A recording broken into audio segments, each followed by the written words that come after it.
Welcome back. Chapter 15, Monday, June 5th, 2017. Excuse me.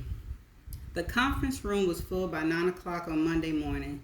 Steam spiraled from ceramic mugs resting in front of each of the 22 people seated around the table, filling the air with the smell of hazelnut. Morning sunlight spilled through the 44th floor windows and shone off the mahogany. Graham Cromwell brought the meeting to order. He talked about the coming weeks of programming. Luke has two specials planned for this summer. The first will be next month, covering the history of the White House.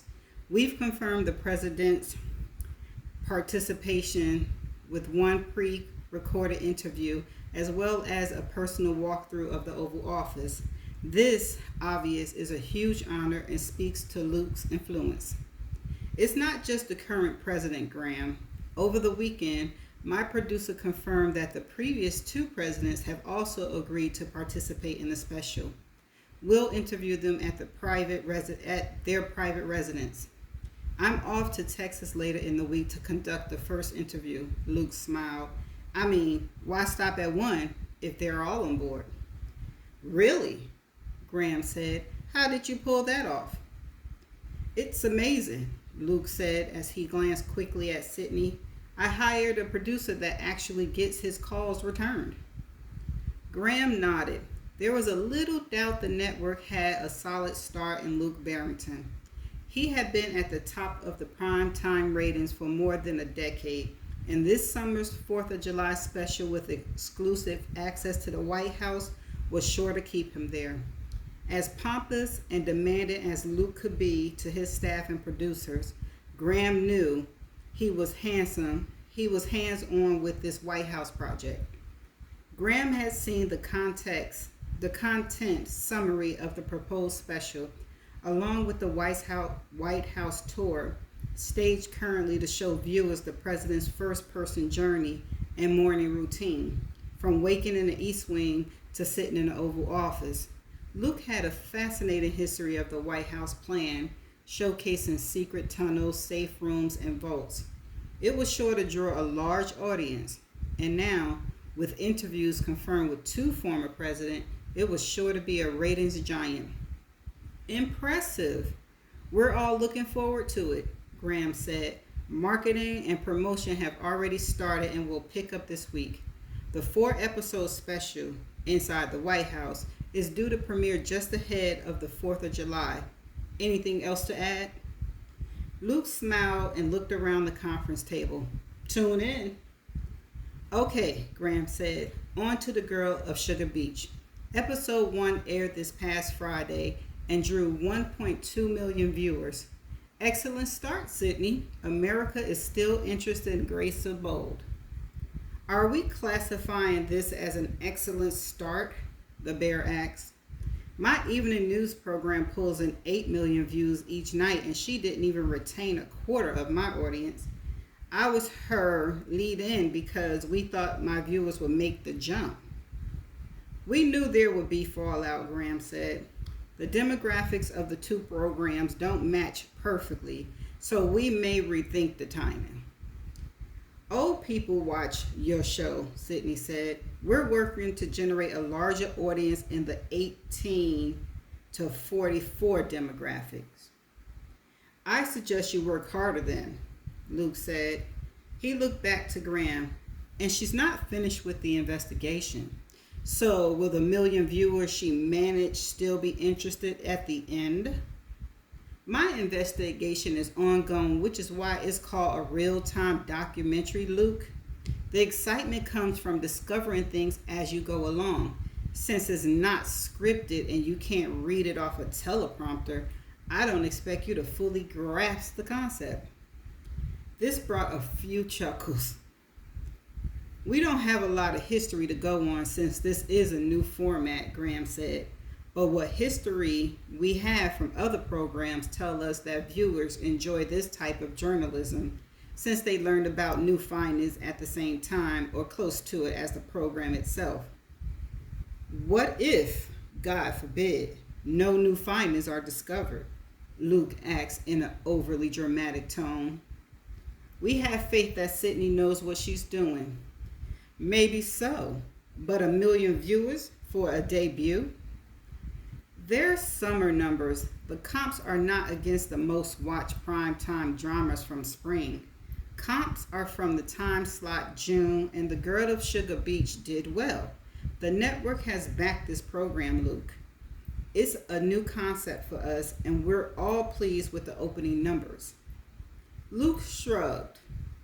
It's safe to say that you can only go up. Luke, what's the problem? You're being a bit of an ass, frankly, Graham said. Finally, somebody said it. She left my show for this pet project. She carries at least an air of my reputation with her. The bear looked at Sydney. So excuse me if I'm concerned about your ratings. Someone around here has to be. Sydney offered him an ugly smile. Thanks, Luke. Your concern is touching. Sydney wheeled her small case into the elevator a few minutes later.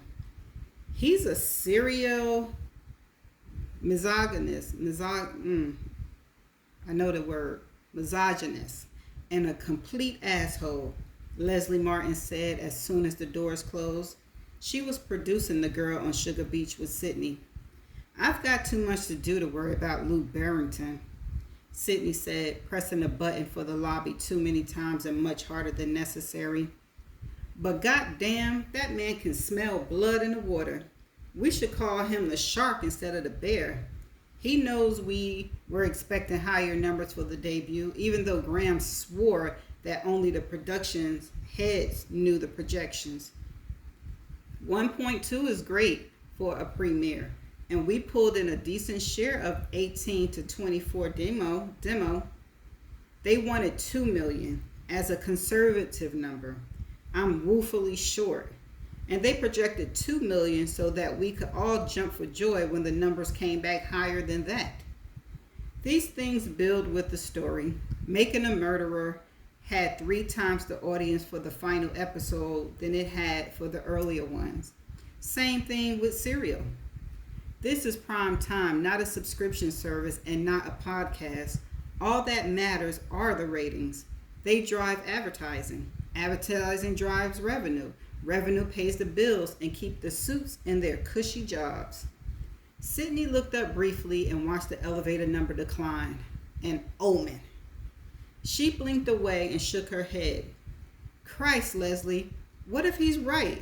Do we even have a story to build on? Of course we do. We're going to show inconsistencies, raise doubt, offer alternative theories. All of that will build suspense and intrigue.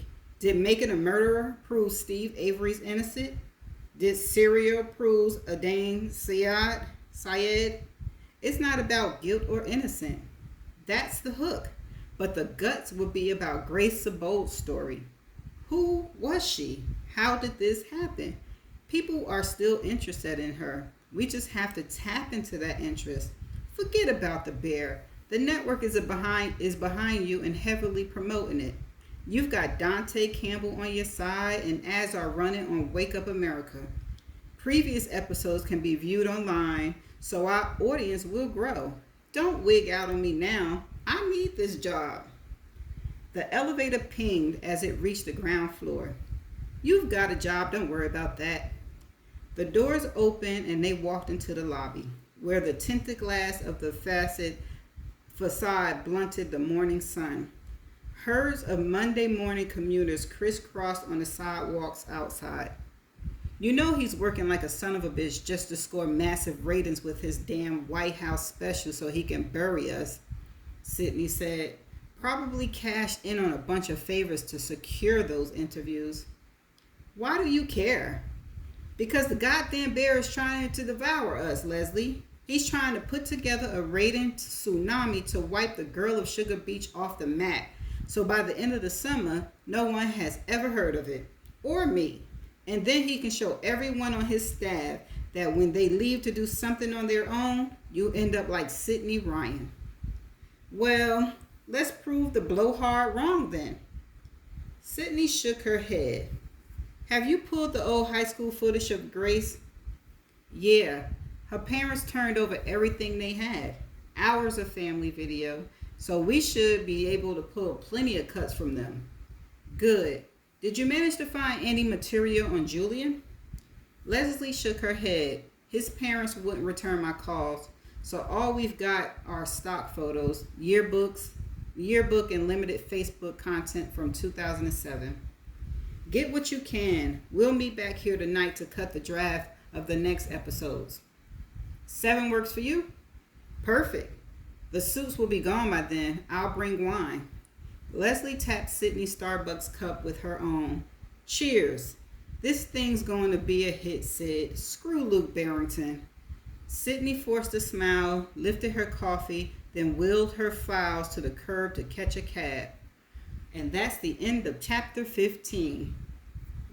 Yeah, why is Luke on her butt? Is it only because she used to work for him and then she stepped out of her own and doing her own thing? Or is he really jealous of her and trying to sabotage her?